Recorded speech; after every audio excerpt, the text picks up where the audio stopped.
ಹಸುರಿನ ಬನಸಿರಿಗೆ ಒಲಿದು ಸೌಂದರ್ಯ ಸರಸ್ವತಿ ಧರೆಗಿಳಿದು ಆಹಾ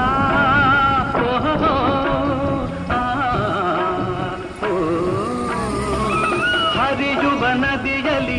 ಜಾಡಿ ಭೂವನದಲ್ಲಿ ನಲಿಯುತ್ತ ಓಲಾಡಿ ಚೆಲುವಿನ ಬಲೆಯ ಬೀಸಿದಳು ಈ ಗಂಧದ ಗುಡಿಯಲ್ಲಿ ನೆಲೆಸಿದಳು ಇದು ಯಾರ ತಪಸ್ಸಿನ ಫಲವೋ ಈ ಕಂಗಳು ಮಾಡಿದ ಪುಣ್ಯವೋ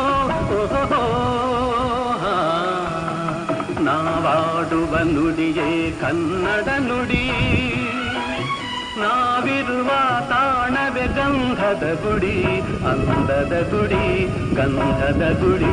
ಚಂದದ ಗುಡಿ ಶ್ರೀಗಂಧದ ಗುಡಿ ಆಹಾ ಆಹಾ